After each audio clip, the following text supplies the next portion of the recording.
que isso é muito mais complexo. As relações são muito mais complexas. Então, se for atrapalhar, no sentido de provocar confusão conceitual, a gente discute depois. Mas eu queria saber qual que é o lugar do conceito de cultura aqui. Porque daí cultura parece amarrar arte, ciência, filosofia, religião para esse debate e a sua crítica.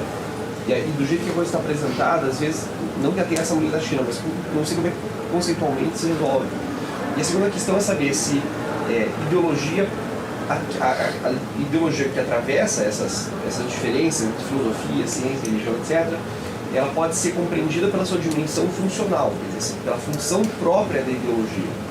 Porque daí é um debate muito particular, né? Porque se eu vou discutir que a função específica da ideologia é naturalizar a realidade, no sentido de justificar a realidade posta não é no sentido... Então, ou seja, se o que vai distinguir o ideológico aqui é a sua dimensão funcional ou não? Sim, mas não é essa a única função da ideologia. Chegamos lá, então, em seguida, tá certo? A primeira questão, o Lukács é um crítico duríssimo da categoria cultura. Ele vai dizer que é uma categoria completamente eclética, que não consegue incorporar o movimento real das ideias ao longo do processo histórico, e que tem como função fundamental velar a distinção entre ciência, ideologia, vida cotidiana, etc., etc., para justificar uma concepção de mundo ahistórica. Então ele é duríssimo na crítica ao conceito de cultura. Todo esse debate culturalista, etc., etc., ele é um crítico duríssimo. Mas olha, é um conceito que vela muito mais do que revela, tá certo? Esconde muito mais, mostra o que as coisas são. Então ele é um crítico duríssimo. Ele, sempre que ele faz menção, obviamente que ele faz uso de palavra cultura no sentido mais genérico, tá certo? A cultura grega, por exemplo, tá certo? Algo assim. Mas este conceito culturalista de como, né, de como o pensamento humano evolui, como evolui a cultura humana, neste sentido, né, que os ingleses vão utilizar, os alemães vão utilizar, ele é um crítico duríssimo. Ele diz, olha, isso é um ecletismo típico da decadência ideológica da burguesia para colocar, tá certo, em pouquíssimas palavras. A gente fala muito mais do que isso, mas a essência é esta. Tá certo? Quanto à segunda função, uma das funções da ideologia na sociedade de classe é naturalizar a exploração, justificar a exploração do homem pelo homem. Essa é uma das funções. Tem outras. Entendeu? Então, o que vai separar a filosofia, a ciência, a religião, a ideologia, a arte, etc., e o pensamento da vida cotidiana é a função social que cada um cumpre no processo de reprodução da sociedade. Mas essas funções da ideologia não se resumem a esta função. Ela também pode cumprir essa função, mas não se resume a essa. Se tem ideologia revolucionária, por exemplo. Mas chegamos lá, certo? Tirando isso, mas não tem que atrapalhou não, adorei a pergunta, né, não, tá certo? Mas está ficando claro o que eu estou colocando? Esta interpenetração destes complexos, ideológicos, mas desses complexos de ideias, que são a religião, a filosofia, tá certo? Essas coisas todas se interpenetram, elas não se confundem, a diferença entre elas eu vou mostrar para vocês, tá certo? Mas isso tudo, eles se interpenetram, o que significa que a gente só pode entender estes complexos nas suas interações, não dá para entender isoladamente.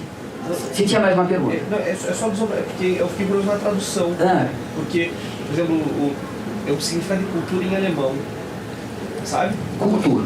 Não por isso, porque, por exemplo, quando a gente traduz o texto freudiano mal-estar na civilização, ele chama de mal-estar na cultura. Mas ao que ele se refere, quando Freud escreve mal-estar na cultura, o que ele se refere como cultura é uma espécie muito particular de acumulação cultural que vinha pela Revolução Francesa, como o estatuto da cultura elevada, etc.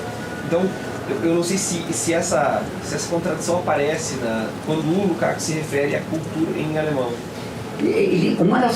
Uma das vertentes da crítica que ele faz ao conceito de cultura é o elitismo. Isso, mas é um dos aspectos que ele critica. Professor, Diga.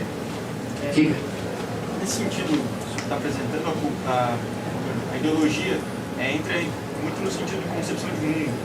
Também. Como o Engels vai dizer lá no Turing, etc. Também. E aí você pode dizer, existe uma ideologia proletária, existe uma ideologia burguesa. Também. Especificações da ideologia burguesa em relação a certo tipo de religião. Também. Vou entrar nisso agora. Tá aqui? Então veja, olha, o que Lukács está dizendo? Ele está dizendo, olha, se a gente pegar como isso, e veja, de novo, só para lembrar para vocês, isso não é uma questão filosófica. Se a história determinar que é diferente, diferente é, não tem nenhum, tá certo? Não é assim, ó, porque a história mostrou que é diferente, então o trabalho não é fundante, não é isso. Tá certo? Então, o Lukács está dizendo que o Marx faz isso, olha para a história, vê como é que evolui a consciência humana, vê como é que se dá a história do pensamento humano, tá certo? E ele vai dizer, veja, se a gente for analisar essa história, a gente vai ver que tem duas relações da humanidade, ou duas relações típicas, não são muitas, mas duas relações típicas da humanidade, do ponto de vista do conhecimento, duas relações típicas com a totalidade do existente.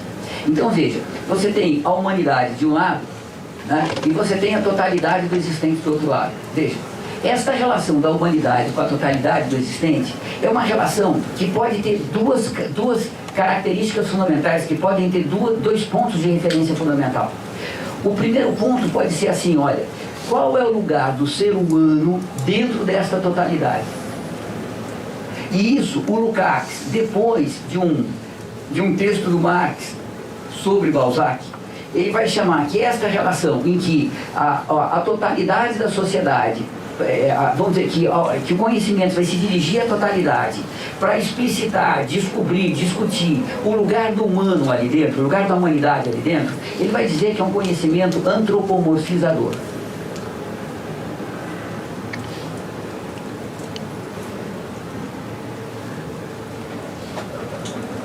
Tranquilo? E quando você tem um oposto, o ser humano olha para a totalidade para tentar descobrir o que a totalidade é, indiferente ao lugar do ser humano, ao nosso destino, ao nosso, tá certo? Indiferente ao que o ser humano é. Quando acontece isso, você tem um conhecimento desantropomorfizador.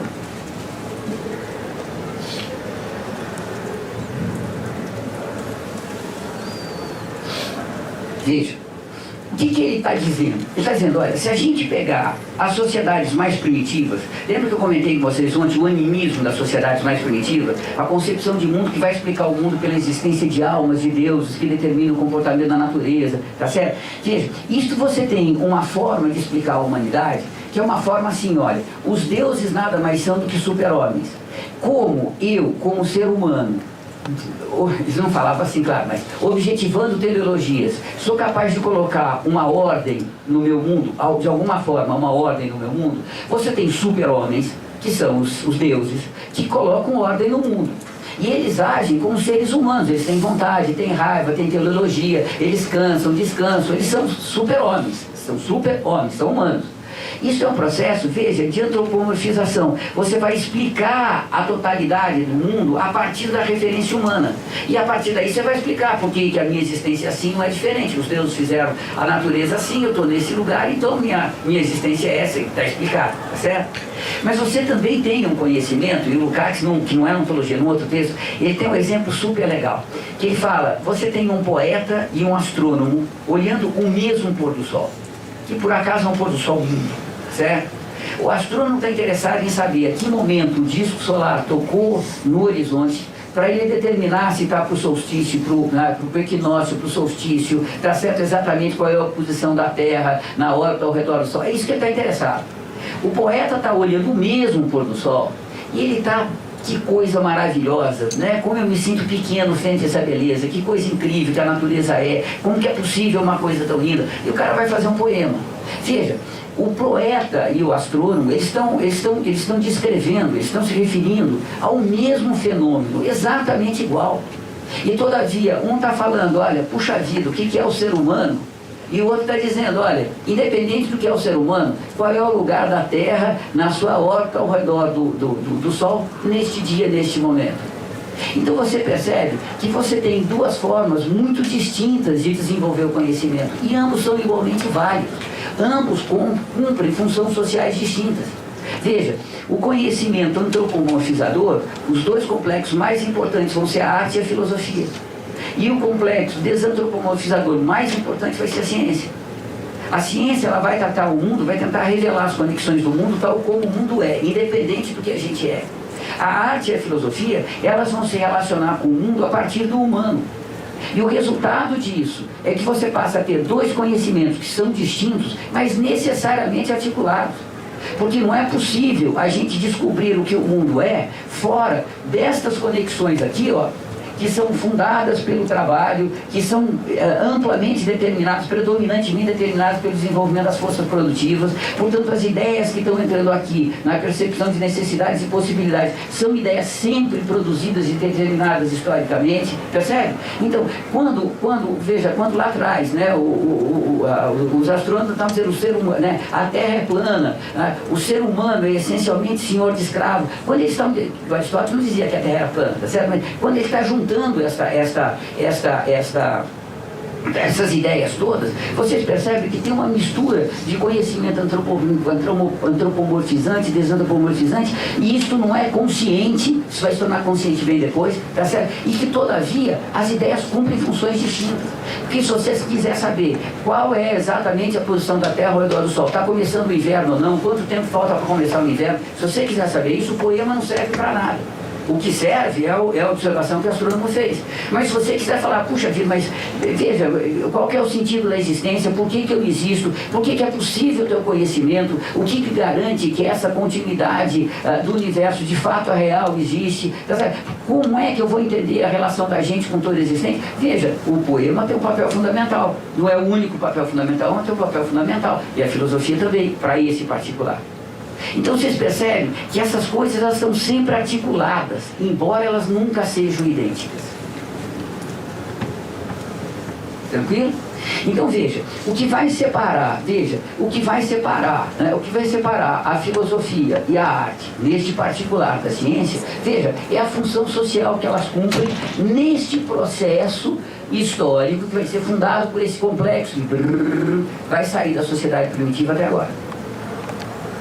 Tranquilo? Olha agora que legal.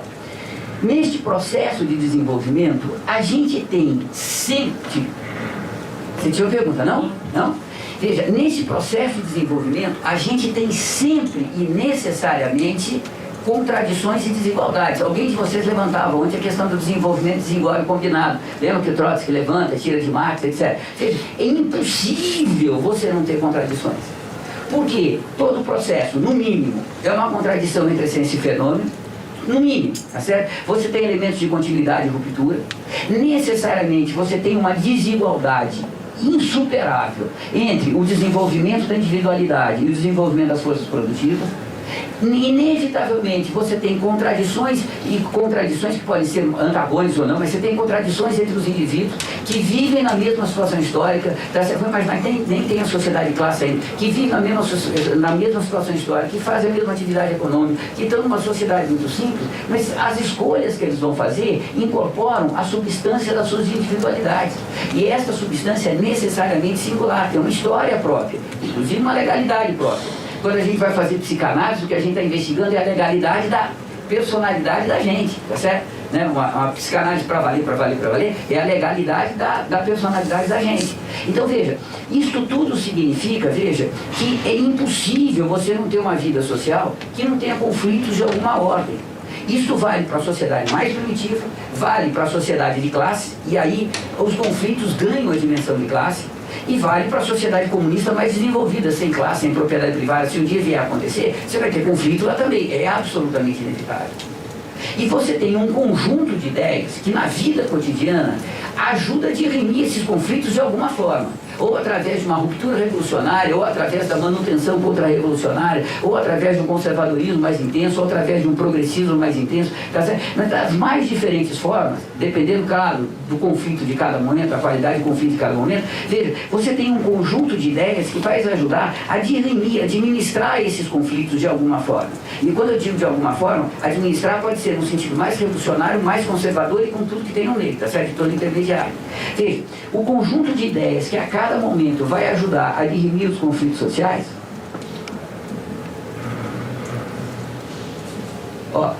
este conjunto de ideias vai cumprir a função da ideologia. A função da ideologia é, nos conflitos da vida cotidiana, de algum modo, contribuir para que os conflitos sociais sejam dirimidos, repito, de algum modo. Tranquilo? Veja, como é que a ideologia pode ajudar nesse sentido? Como é que ela pode cumprir essa função social? Pensem nas grandes tragédias gregas. Veja, as grandes tragédias gregas não tem nenhum, pelo menos que eu me lembre, não tem nenhum momento significativo que vai dizer assim, ó, está na hora dos escravos se revoltarem, pegarem armas e conquistarem a liberdade. Nenhum momento. Parte-se do pressuposto que a essência humana é ser senhor de escravo, que os homens, né, os seres humanos masculinos são mais racionais que os seres humanos femininos, tá certo? Que as mulheres. E que a partir daí se desenvolve todo um drama, tá certo? Toda a tragédia grega. Veja, quando você tem essa reflexão acerca da tragédia da existência humana, naquela forma do teatro, etc. Quando você tem isso acontecendo, você está discutindo com toda a sociedade ateniense os conflitos, uma parte importante dos conflitos dos indivíduos com a totalidade social, dos indivíduos consigo próprio, dos indivíduos entre si, e você está oferecendo, ao oferecer esta consciência, essa concepção desses conflitos, você está oferecendo valores, você está oferecendo posturas, você está valorizando determinados comportamentos, você está transformando alguns em heróis, alguns em bandidos, tá certo? E ao fazer isso, veja, você contribui para que na vida cotidiana as pessoas pensem a vida cotidiana num determinado patamar, sintam a vida cotidiana num determinado patamar e, portanto, adotem escolhas entre alternativas que naquela reprodução social vão ter um determinado sentido. Veja, quando você vai ter, né, o herói grego, quando você vai ter o herói grego a serviço da coletividade, e você tem o anti-herói, o bandido, como aquele indivíduo incapaz de ser altruísta, aquele indivíduo que só pensa no seu individualismo mais mesquinho, naquela concepção de mundo, naquele universo mais estreito da sua individualidade. Veja, quando ele está colocando isso, ele está necessariamente colocando um conjunto de valores, um conjunto de percepção, um conjunto de sensibilidade que contribuem para que nos conflitos da vida cotidiana, vou brincar com vocês, se apoie, por exemplo, Sócrates e não os sofistas. Mas vocês percebem que não tem nenhuma receita sociológica, não é nenhum tratado político, você não tem nenhuma conclamação à luta, você não tem nenhuma tomada de posição explícita de classe, né? Nós temos que apoiar os senhores escravos na luta contra os... Não tem nada nesse sentido. Ou a liberdade está na luta dos escravos contra os escravos. Não tem nada nesse sentido. E, no entanto, veja, ao fazer a discussão destes conflitos na vida cotidiana, dessa perspectiva da tragédia, mas mudando o que deve ser mudado, a mesma coisa em relação à comédia, tá certo? Veja, você está entregando, você está elevando os indivíduos a um patamar de consciência, de conhecimento, de sensibilidade, que contribui para que na vida cotidiana os indivíduos se comportem de uma forma e não de outra. Que seja valorizado socialmente um determinado comportamento e não outro. Tranquilo? Veja, isso é o que Lukács vai chamar da ideologia no sentido mais amplo. E esta ideologia no sentido mais amplo, ela tem uma função social que extrapola os limites de classe. Ela diz respeito aos conflitos mais universais que você tem na sociedade, seja ela sociedade de classe ou não, tá certo? E nestes conflitos mais universais, ela cumpre uma função, tá certo? De sugerir um determinado patamar de comportamento humano, que pode ser um patamar mais conservador, que não é o caso da tragédia, da tragédia grega, pode ser um patamar mais conservador e pode ser um patamar mais progressista mesmo, revolucionário. Tranquilo? Deixa eu dar um outro exemplo para vocês. Veja, se vocês pegarem, se vocês já leram, já tomaram conhecimento de um cara chamado Henry David Thoreau, que é um meio filósofo pensador, ecologista americano, na virada do século XIX, século XX, nunca. O cara é um filósofo ruim, tá certo? Não é tem uma grande obra filosófica, mas ele tem uma enorme importância política, ideológica, naquele momento, no final do século XIX, nos Estados Unidos, porque ele diz, ó, se a democracia americana de fato é democracia, então a gente vai transformar a democracia transformando o comportamento dos indivíduos. E transformando comportamentos de indivíduos significa, eu não concordo com a guerra contra o México, então eu não pago imposto pro governo, ele não vai ter dinheiro, se todo mundo não pagar imposto, o governo não tem dinheiro, tá certo, não vai fazer a guerra. Então ele se nega a pagar imposto, vai preso, mas não paga imposto, tá certo? Ele é o início da ideia da resistência passiva, que depois com Gandhi vai ganhar uma dimensão mais conhecida, uma divulgação maior, etc, tá certo? Veja, o Henry David Thoreau, ele certamente não é um grande filósofo. Ele parte de uma concepção da essência humana pré-Revolução Francesa, muito próxima a Rousseau, tá certo? É uma concepção completamente histórica, né?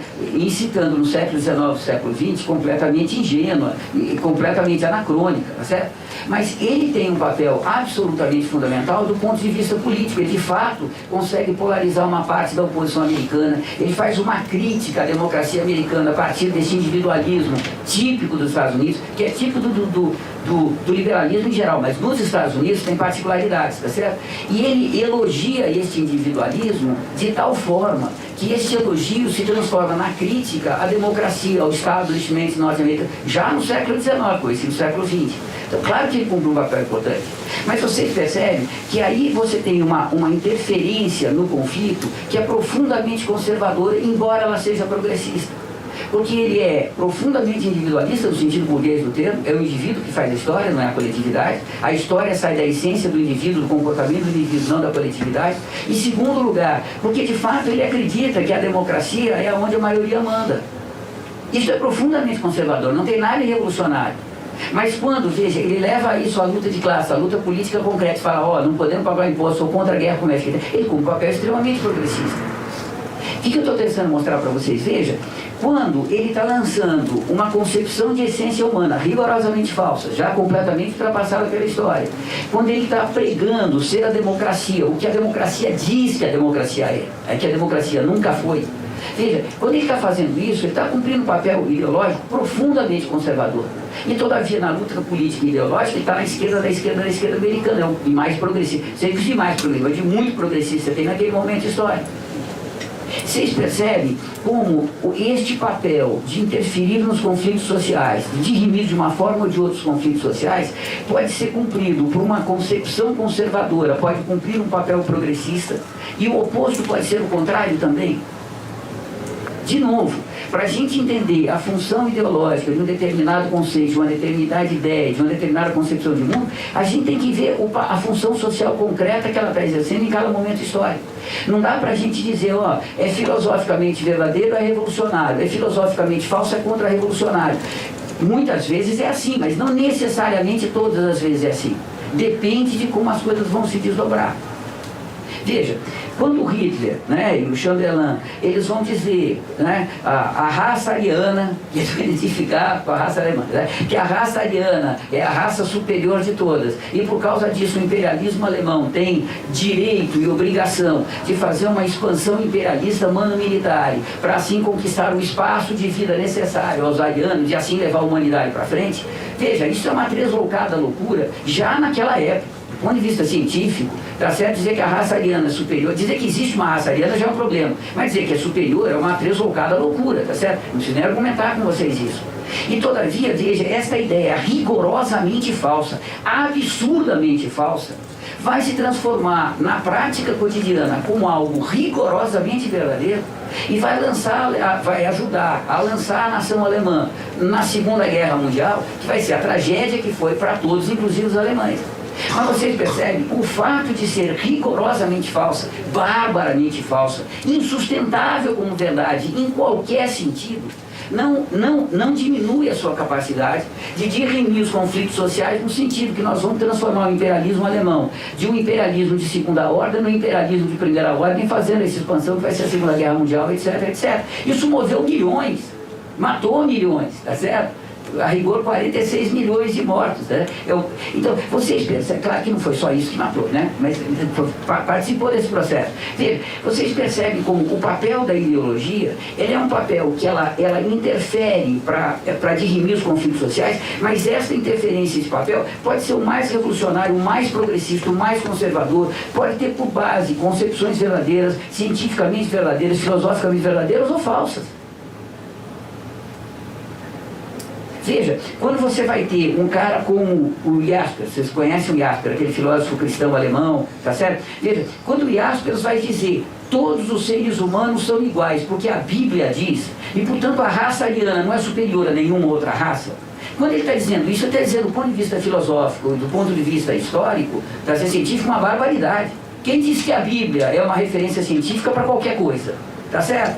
Porque a igualdade de todos os seres humanos para a Bíblia vem pelo fato de todos nós sermos pecadores originais. Todos nós já nascemos pecadores. Todos nós somos criaturas de Deus. Isso não tem nada de ciência. Mas me conta, o Jaspers não está certo contra o nazismo? Todos não somos iguais? Percebe? Então, vocês percebem como no dirimir de conflitos sociais, as ideias mais tresloucadas podem ter um papel correto, um papel verdadeiro, progressista. E as ideias mais corretas podem, às vezes, não ter papel algum. Veja, na crise do mundo contemporâneo, nesse buraco que a humanidade está se metendo, tá certo? Veja, nessa crise, que eu vou tratar com vocês, mas não, essa crise da individualidade que a gente tem, a discussão se a matéria escura, energia escura, tem essa propriedade física, aquela propriedade química, não tem interferência nenhuma. E, no entanto, é uma das questões científicas mais importantes para a gente entender como que o universo se desenvolveu e, portanto, como é que a humanidade surgiu nesse pedacinho de poeira que nós somos. Então vocês percebem que tem algumas questões filosóficas, científicas, que são absolutamente fundamentais e que não têm nenhum papel ideológico. E outras que são, do ponto de vista filosófico científico, uma completa absurdidade e que, todavia, cumprem um papel ideológico fundamental.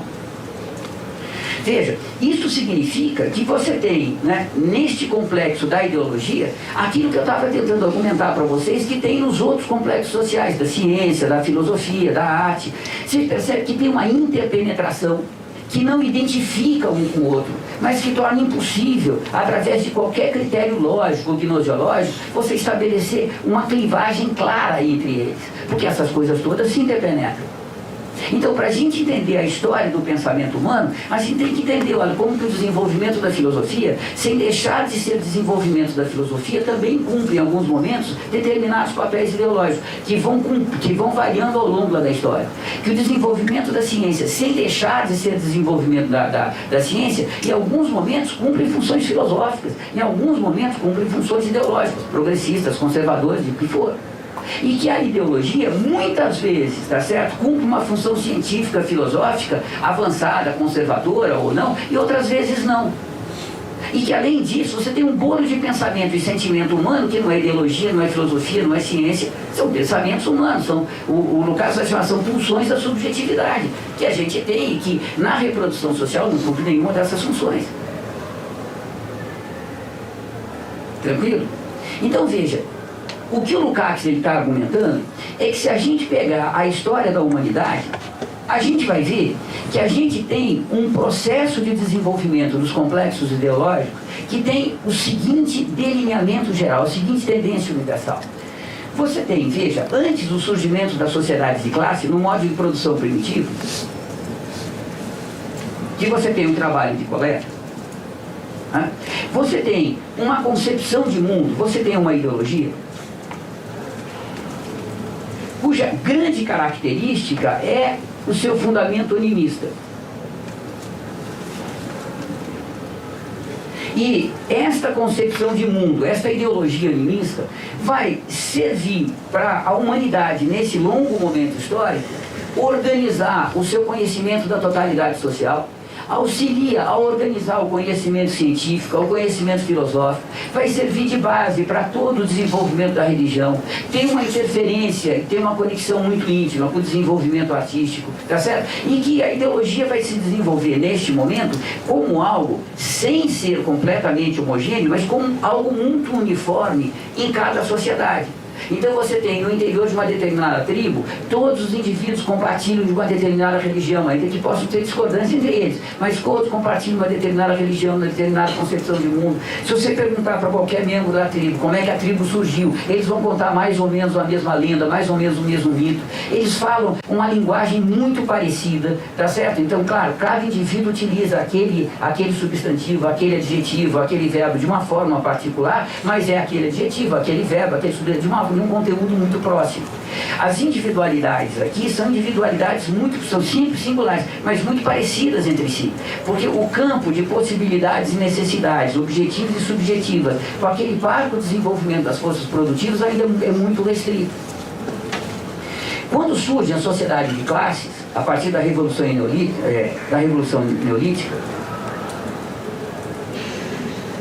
veja, quando surge a sociedade de classes, você continua tendo uma ideologia enquanto concepção de mundo mais geral.